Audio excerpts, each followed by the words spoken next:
Gaudy true channel में आप सबका स्वागत है। आज हम लोग सुनेंगे बृहस्पतिवार व्रत की कथा को। प्राचीन समय की बात है। भारत में एक राजा राज्य करता था। वह बड़ा प्रतापी तथा दानी था। वह नित्य प्रति मंदिर में भगवत दर्शन करने जाता था। वह ब्राह्मण और गुरु की सेवा किया करता था। उसके द्वार से कोई भी याचक निराश होकर नहीं लौटता था। वह प्रत्येक गुरुवार को व्रत रखता एवं पूजन करता था। हर दिन गरीबों की सहायता करता था। परंतु यह सब बातें उसकी रानी को अच्छी नहीं लगती थी।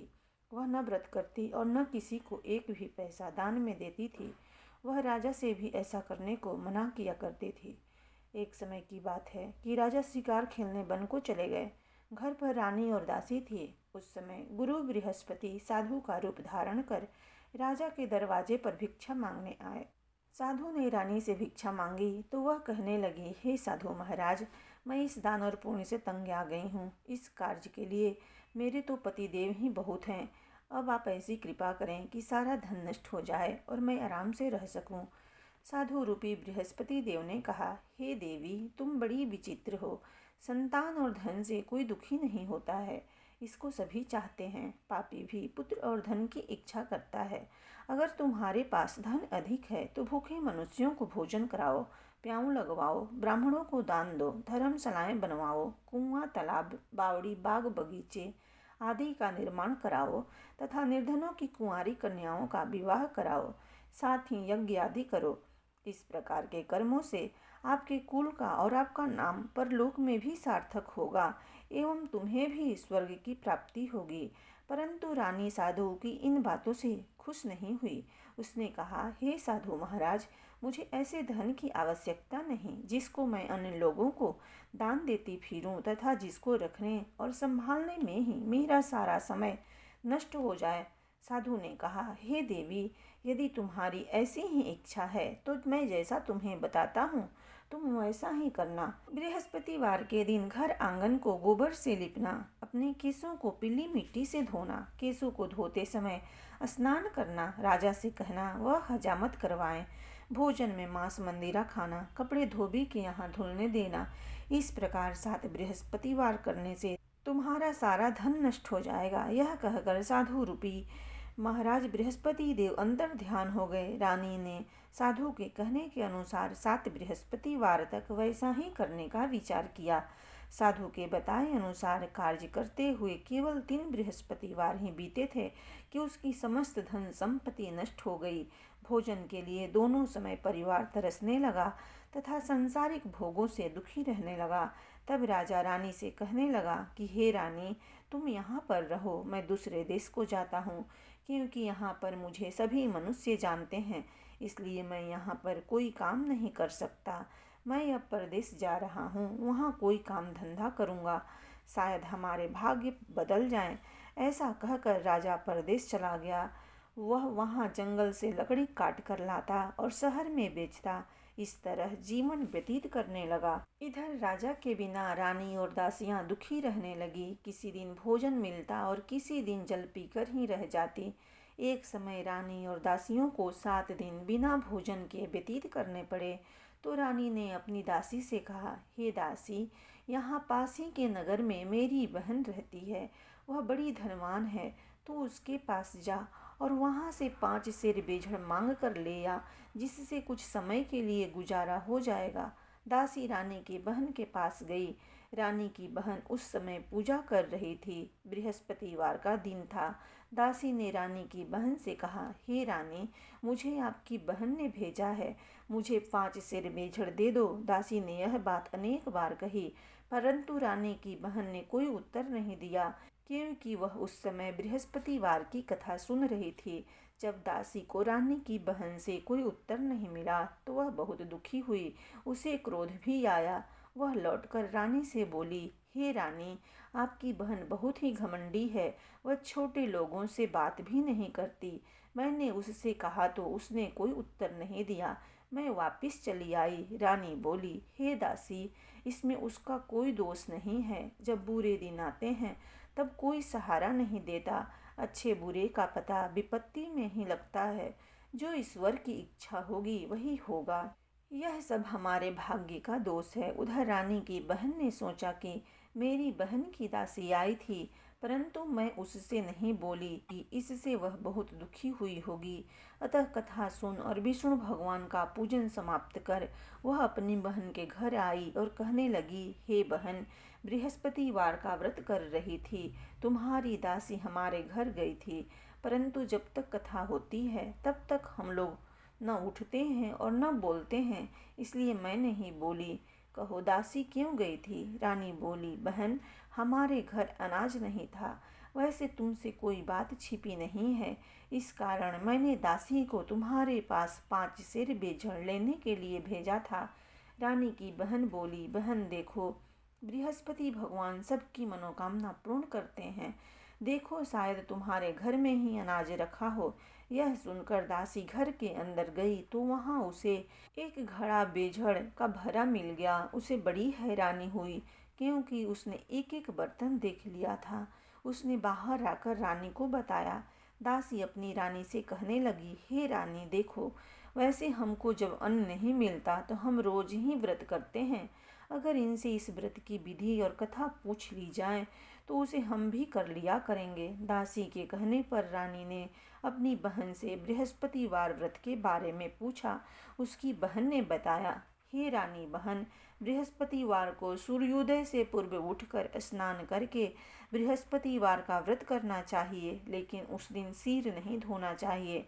बृहस्पतिवार के व्रत में चने की दाल और मुनक्कों से विष्णु भगवान का केले के वृक्ष की जड़ में पूजन करें तथा दीपक जलावें। उस दिन एक ही समय भोजन करें।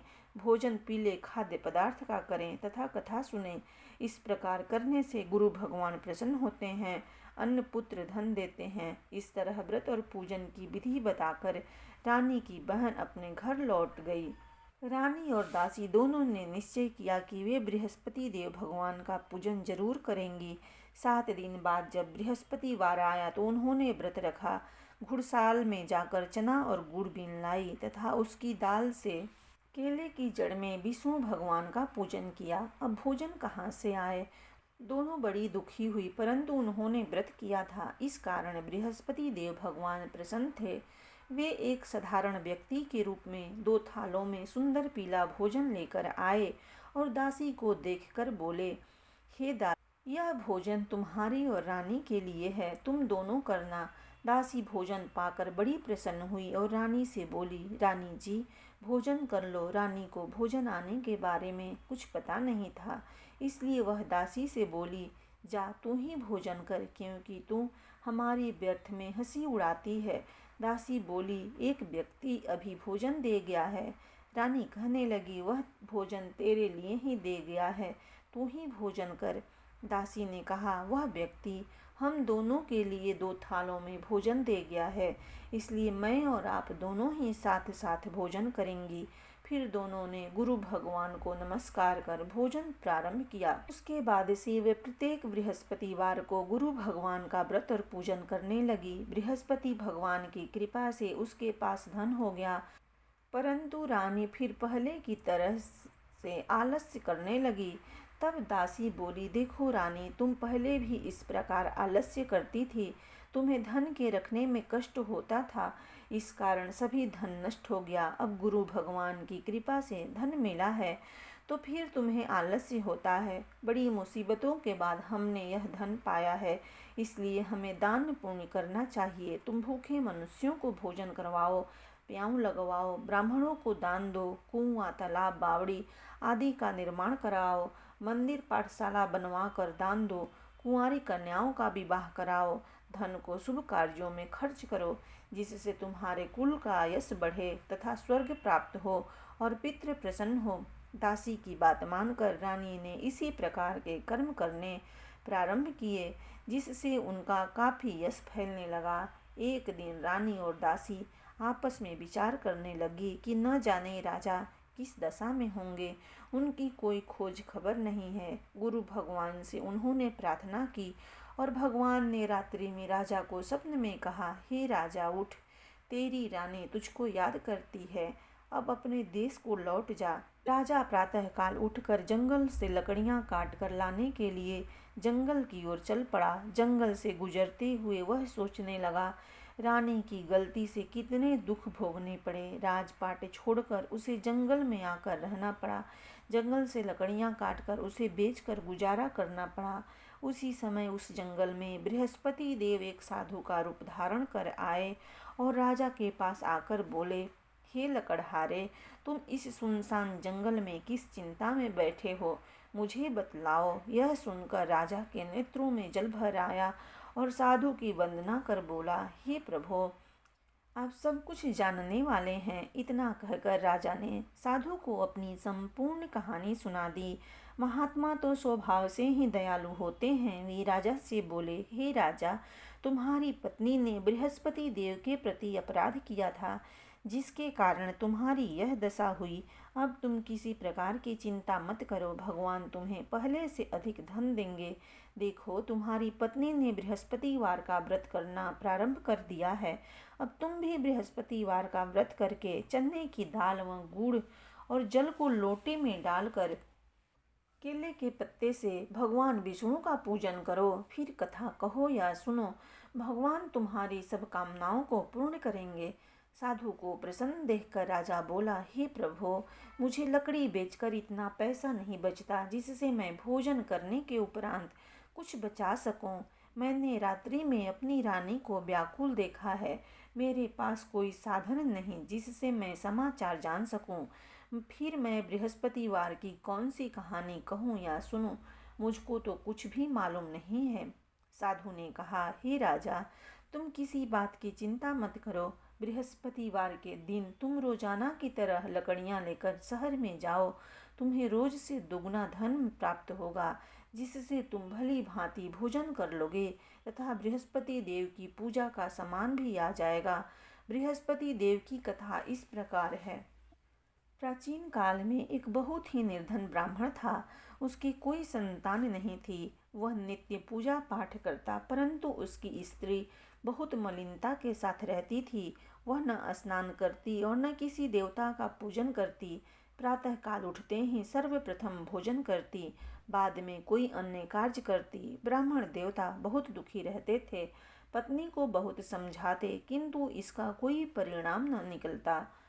भगवान की अनुकंपा से एक समय उस ब्राह्मण की पत्नी गर्भवती हुई और 10वें महीने एक सुंदर कन्या को जन्म दिया। निर्धन ब्राह्मण कन्या के जन्म से बहुत दुखी हुआ। धीरे धीरे ब्राह्मण की कन्या बड़ी होने लगी। बचपन से ही उस कन्या की रुचि भगवान विष्णु की पूजा में थी। वह प्रातः उठते ही स्नान आदि करके भगवान विष्णु की पूजा करने मंदिर में जाती थी। बृहस्पतिवार को व्रत करके विधिवत पूजा पाठ करती थी। पूजा पाठ के बाद वह पढ़ने के लिए पाठशाला में जाती थी। घर से चलते हुए वह मुट्ठी भर जौ साथ लेकर जाती और पाठशाला के रास्ते में थोड़े थोड़े जौ गिराती जाती थी। जब वह पाठशाला से घर लौटती तो जौ के वह दाने सोने में बदले हुए मिलते थे। लड़की सभी सोने के दाने बीन लाती थी। एक दिन जब वह सोने के दानों को साफ कर रही थी तो उसकी माँ ने कहा, बेटी, सोने के दाने साफ करने के लिए सोने का सुप भी होना चाहिए। अगले दिन बृहस्पतिवार था। उसने भगवान बृहस्पति देव की पूजा करते हुए प्रार्थना की, हे भगवान, यदि मैंने आपका व्रत विधिवत किया हो तो मुझे सोने का सूप दे दो। भगवान बृहस्पति देव ने उसकी मनोकामना पूरी करने का वचन दिया। पाठशाला से लौटते समय उसे रास्ते में सोने का सूप पड़ा हुआ मिला। घर लौटकर सोने का सूप अपनी माँ को दिखाकर वह सोने के दाने साफ करने लगी। उसी समय नगर का राजकुमार उसके घर के पास से गुजरा। उस सुंदर लड़की को सोने के सूप में जौ साफ करते देख राजकुमार उस पर मोहित हो गया। महल में लौटकर राजकुमार ने राजा से उस लड़की से विवाह करने की इच्छा प्रकट की। तो राजा ने ब्राह्मण को महल में बुलाकर राजकुमार से उसकी लड़की के विवाह की बात कही। ब्राह्मण तैयार हो गया। धूमधाम से उस लड़की का विवाह राजकुमार से हो गया। दुल्हन बनकर ब्राह्मण की लड़की महल में चली गई। लड़की के चले जाने से ब्राह्मण फिर निर्धन हो गया। उसे कई कई दिन भोजन भी नहीं मिलता था। बहुत दुखी होकर ब्राह्मण एक दिन अपनी लड़की के पास गया। अपने पिता से निर्धनता का समाचार सुनकर उसे बहुत सा धन देकर पिता को विदा किया। उस धन से ब्राह्मण के कुछ दिन तो आराम से गुजर गए, लेकिन जल्दी ही फिर भूखों मरने की हालत हो गई। ब्राह्मण अपनी लड़की से धन लेने के लिए फिर महल में पहुंचा। लड़की ने पिता की बुरी हालत देखकर कहा, पिताजी, आखिर आप कब तक मुझसे धन लेकर जीवन यापन करेंगे? आप कोई ऐसा उपाय क्यों नहीं करते जिससे आपका घर धन संपत्ति से भर जाए? ब्राह्मण ने कहा, मैंने तेरी माँ को बहुत समझा लिया, पर उसकी समझ में कुछ नहीं आता। उसका फूहड़पन नष्ट हो तो घर की निर्धनता भी दूर हो जाए। तब कुछ सोचकर लड़की ने पिता से कहा, पिताजी, अब कुछ दिनों के लिए माँ को मेरे पास छोड़ जाओ। तब कुछ सोचकर ब्राह्मण पत्नी को लड़की के पास महल में छोड़ आया। लड़की ने अपनी माँ से कहा, माँ, तुम प्रातः काल उठकर स्नान आदि करके भगवान बृहस्पति देव की पूजा अवश्य करना। पूजा करने से तुम्हारी निर्धनता अवश्य दूर हो जाएगी। लेकिन उसकी माँ ने उसकी कोई बात नहीं मानी। तब क्रोधित होकर लड़की ने अपनी माँ को एक कक्ष में बंद कर दिया। सूर्योदय के समय माँ को उठाकर जबरदस्ती उसे स्नान कराया और फिर मंदिर में ले जाकर भगवान बृहस्पति देव की पूजा कराई। कुछ दिनों तक ऐसा करने से माँ की बुद्धि में परिवर्तन हुआ और वह स्वयं बृहस्पतिवार का व्रत करने लगी। उसके व्रत रखने से ब्राह्मण के घर में भगवान विष्णु की अनुकंपा से धन की वर्षा होने लगी। दोनों पति पत्नी धन संपत्ति पाकर आनंद पूर्वक जीवन यापन करते हुए विष्णु धाम को चले गए। लकड़हारा बने राजा ने उस साधु से भगवान बृहस्पति देव की यह कथा सुनाकर बृहस्पतिवार का व्रत करके भगवान विष्णु की पूजा की। उस दिन से उसके सभी क्लेश दूर हो गए। लेकिन अगले बृहस्पतिवार को कामकाज में अधिक व्यस्त रहने के कारण उसने बृहस्पति देव का व्रत नहीं किया। भगवान बृहस्पति देव लकड़हारे से क्रोधित हो गए और उसे भूल की सजा दी। उस दिन नगर के राजा ने नगर में घोषणा करके सबको सूचित किया, प्रत्येक नागरिक मेरे महल में भोजन करने आए। जो नहीं आएगा उसे अपराधी मानकर भारी दंड दिया जाएगा। लकड़हारा बने राजा ने उस नगर के राजा की घोषणा तो सुनी, लेकिन जंगल से लकड़ी काट कर लाने और उसे बेचने में देर हो जाने के कारण वह समय पर महल में भोजन करने नहीं जा सका। अतः राजा के सैनिक लकड़हारे को पकड़कर महल में ले गए। राजा ने उसे महल के एक कक्ष में बैठाकर भोजन कराया। उस कक्ष में एक खूंटी पर रानी का सोने का हार लटका हुआ था। लकड़हारा अकेला उस कक्ष में भोजन कर रहा था। तभी उसने एक आश्चर्यजनक घटना घटती देखी। देखते ही देखते वह खूंटी हार को निगल गई। थोड़ी देर के बाद राजा ने हार को गायब देखा तो लकड़हारे को कारावास में डलवा दिया। लकड़हारा मन ही मन अपने भाग्य को कोसने लगा। तभी उसे जंगल में मिले साधु का स्मरण हो आया।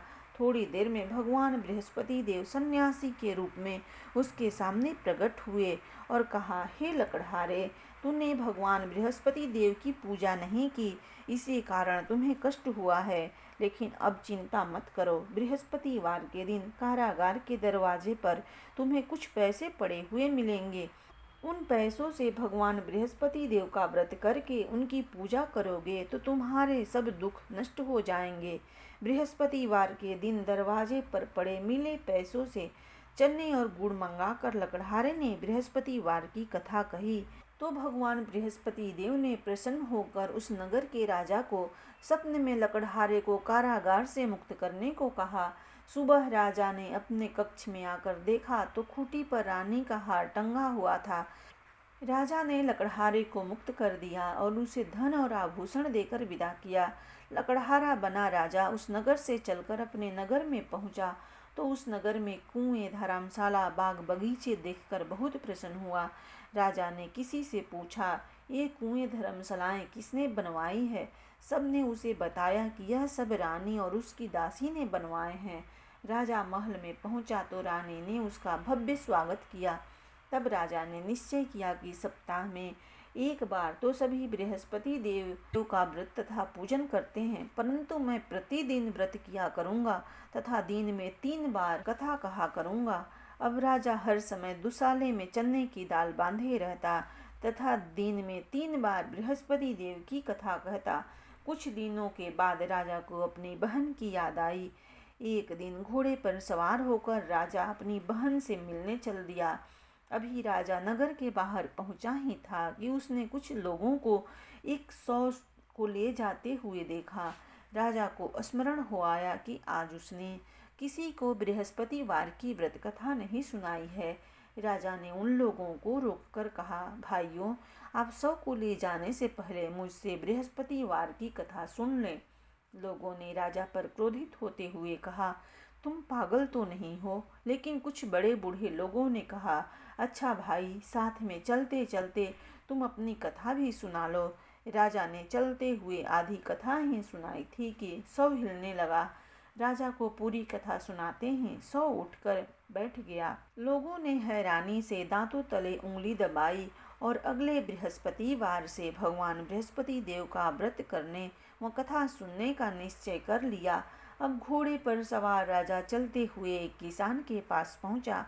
किसान अपने खेत में हल चला रहा था।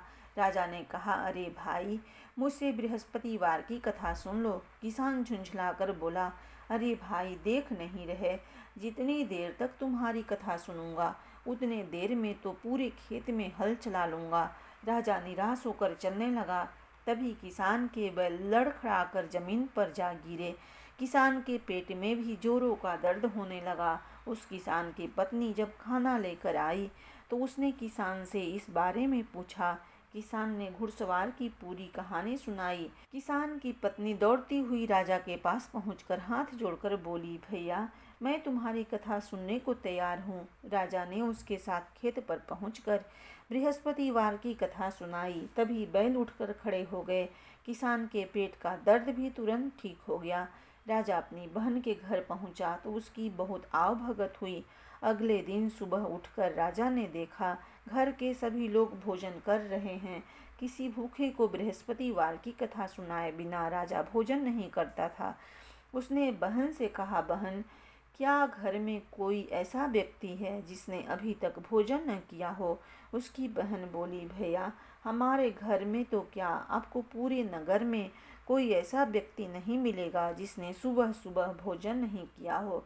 तब राजा ने बहन के घर से निकलकर उस नगर में बिना भोजन किए व्यक्ति की तलाश की। एक गणरिये के घर में उसका बेटा बीमार होने के कारण भूखा रह गया था। राजा ने उसको जाकर बृहस्पतिवार की कथा सुनाई। कथा सुनते सुनते गणरिये का बीमार बेटा बिल्कुल ठीक हो गया। सबने राजा की बहुत प्रशंसा की। एक दिन राजा ने अपनी बहन से कहा, बहन, अब हम अपने घर चलना चाहते हैं, तुम भी हमारे साथ चलो, कुछ दिन वहाँ रहकर लौट आना। राजा की बहन ने अपनी सासू से पूछा तो सासू ने ताने देते हुए कहा, बहू, मायके जाना हो तो अकेली जाना, मेरे पोते को नहीं ले जाना। तुम्हारे भाई की कोई संतान नहीं है, कहीं तुम्हारी भाभी मेरे पोतों पर कोई जादू टोना न कर दे। दूसरे कक्ष में बहन की सास की बातें सुनकर राजा दुखी मन से अकेला ही अपने नगर को लौट गया। रानी ने राजा से कहा, आप तो अपनी बहन को साथ लाने की बात कहकर गए थे, फिर बहन को साथ क्यों नहीं लाए? तब राजा ने दुखी होते हुए कहा, रानी, हम निसंतान हैं, इसलिए कोई हमारे घर आना पसंद नहीं करता। रानी ने राजा को समझाया, हे प्राणनाथ, हमें बृहस्पति देव ने सब कुछ दिया है, अब भगवान बृहस्पति देव हमें संतान भी अवश्य देंगे। बृहस्पतिवार को विधिवत व्रत करते हुए राजा रानी ने भगवान बृहस्पति देव से संतान के लिए प्रार्थना की। कुछ दिनों के बाद उन्होंने सपने में दर्शन देते हुए कहा, हे राजन, तेरी मनोकामना अवश्य पूरी होगी। एक सप्ताह बाद ही रानी गर्भवती हो गई। 10वें महीने रानी ने एक सुंदर पुत्र को जन्म दिया। राजा रानी जीवन पर्यंत बृहस्पतिवार का व्रत करते रहे। उसके घर में धन की वर्षा होती रही। इस तरह आनंद पूर्वक जीवन यापन करते हुए राजा रानी भगवान बृहस्पति देव की अनुकंपा से मोक्ष को प्राप्त करके सीधे बैकुंठ धाम पहुँच गए। बृहस्पतिवार को विधिवत व्रत करके जो स्त्री पुरुष भगवान विष्णु की पूजा करते हैं, भगवान उनकी सभी मनोकामनाएं पूरी करते हैं। इति श्री बृहस्पतिवार व्रत कथा। प्रेम से बोलो बृहस्पति भगवान की जय। जय बृहस्पति देवा, ओम जय बृहस्पति देवा, छिन छिन भोग लगाऊं कदली फल मेवा। ओम जय बृहस्पति देवा, तुम पूर्ण परमात्मा, तुम अंतर्यामी, जगत पिता जगदीश्वर तुम सबके स्वामी।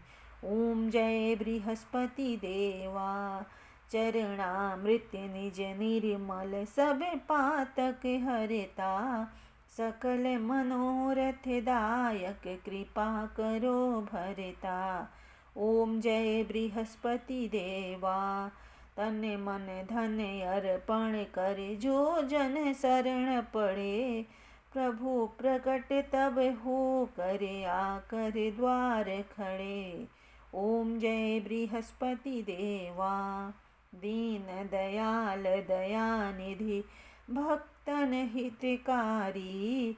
पाप दोष सब हरता भव बंधन हारी। ओम जय बृहस्पति देवा, सकल मनोरथ दायक सब संशय हारी। विषय विकार मिटाओ संतन सुखकारी। ओम जय बृहस्पति देवा, जो कोई आरती तेरी प्रेम सहित गावे। ज्येष्ठानंद आनंदन सो निश्चय पावे। ओम जय बृहस्पति देवा। ओम जय जगदीश हरे, स्वामी जय जगदीश हरे। भक्त जनन के संकट क्षण में दूर करे। ओम जय जगदीश हरे, जो ध्यावे फल पावे। दुख बिन से मन का, स्वामी दुख बिन से मन का। सुख संपत्ति घर आवे, कष्ट मिटे तन का। ओम जय जगदीश हरे, मात पिता तुम मेरे। शरण गहूँ मैं किसकी, स्वामी शरण गहूँ मैं किसकी। तुम बिनु और न दूजा आस करूं जिसकी। ओम जय जगदीश हरे, तुम पूर्ण परमात्मा तुम अंतर्यामी। स्वामी तुम अंतर्यामी, पार ब्रह्म परमेश्वर तुम सबके स्वामी। ओम जय जगदीश हरे, तुम करुणा के सागर तुम्हें पालन करता। स्वामी तुम्हें पालन करता। मैं मूर्ख खल कामी, कृपा करो भरता। ओम जय जगदीश हरे, तुम हो एक गोचर सबके प्राणपति। स्वामी सबके प्राणपति, किसे विधि मिलूं दया मैं तुमको मैं कुमति। ओम जय जगदीश हरे, दीन बंधु दुख हरता तुम रक्षक मेरे। स्वामी तुम रक्षक मेरे, करुणा हस्ते उठाओ द्वार पड़ा तेरे। ओम जय जगदीश हरे, विषय विकार मिटाओ पाप हरो देवा। स्वामी पाप हरो देवा, श्रद्धा भक्ति बढ़ाओ संतन की सेवा। ओम जय जगदीश हरे, श्री जगदीश जी की आरती जो कोई नर गावे। स्वामी प्रेम सहित गावे, कहत शिवानंद स्वामी सुख संपत्ति पावे। ओम जय जगदीश हरे। प्रेम से बोलो विष्णु भगवान की जय, बृहस्पति भगवान की जय।